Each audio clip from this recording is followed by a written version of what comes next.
Hi, ಇವತ್ತು ಗುರುವಾರ. ಇವತ್ತಿನ ಬೆಳಗಿನ ತಿಂಡಿಗೆ ನಾನು ಬೀಟ್ರೋಟ್ ಪಲ್ಯ ಮತ್ತು ಚಪಾತಿನ ಮಾಡಿದ್ದೆ.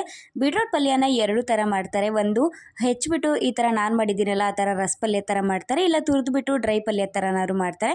ನಾನಿವತ್ತು ರಸ ಪಲ್ಯನ ಮಾಡಿದ್ದೀನಿ. ಅದಕ್ಕೆ ಕಾಂಬಿನೇಷನ್ ಆಗಿ ಚಪಾತಿನ ಮಾಡ್ಕೊಂಡಿದ್ದೀನಿ.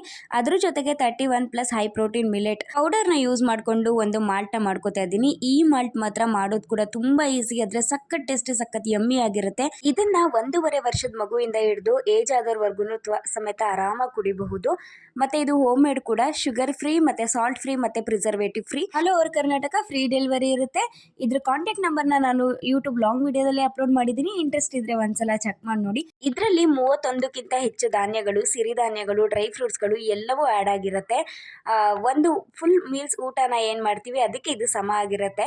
ನೀವು ಇಂಟ್ರೆಸ್ಟ್ ಇದ್ರೆ ಒಂದ್ಸಲ ಕಾಂಟ್ಯಾಕ್ಟ್ ನಂಬರ್ನ ಕೊಟ್ಟಿರ್ತೀನಿ, ಅದ್ರ ಬಗ್ಗೆ ಕಂಪ್ಲೀಟ್ ಆಗಿ ವಿಚಾರಿಸಿ. ತಿಂಡಿ ಎಲ್ಲ ಮಾಡ್ಕೊಂಡಿದ್ದಾದ್ಮೇಲೆ ಸ್ವಲ್ಪ ಸ್ಟಿಚಿಂಗ್ ಇತ್ತು, ಸ್ಟಿಚಿಂಗ್ ಕೆಲಸನ ಮುಗಿಸ್ಕೊಂಡೆ. ಅದ್ರ ಜೊತೆಗೆ ಸ್ವಲ್ಪ ಟೀ ಕುಡಿಬೇಕು ಅಂತ ಅನ್ನಿಸ್ತಾ ಇತ್ತು. ಟೀ ಕೂಡ ಮಾಡ್ಕೊಂಡು ಕುಡಿದಿದ್ದಾದ್ಮೇಲೆ ಉಪ್ಪಿನಕಾಯಿ ಹಾಕೋಣ ಅಂತ ಉಪ್ಪಿನಕಾಯಿನ ರೆಡಿ ಮಾಡ್ಕೋತಾ ಇದ್ದೀನಿ. ಇದು ಬೆಟ್ಟದ ನಲ್ಲಿಕಾಯಿ ಉಪ್ಪಿನಕಾಯಿ. ನಾವು 1 ವರ್ಷದವರೆಗೂ ಆರಾಮಾಗಿ ಯೂಸ್ ಮಾಡ್ಬೋದು, ಹಾಳಾಗಲ್ಲ. ಇದು ಲಾಂಗ್ ವಿಡಿಯೋನ ಯೂಟ್ಯೂಬಲ್ಲಿ ಅಪ್ಲೋಡ್ ಮಾಡಿದ್ದೀನಿ. ಇಂಟ್ರೆಸ್ಟ್ ಇದ್ರೆ ಚೆಕ್ ಮಾಡಿ. Thank you.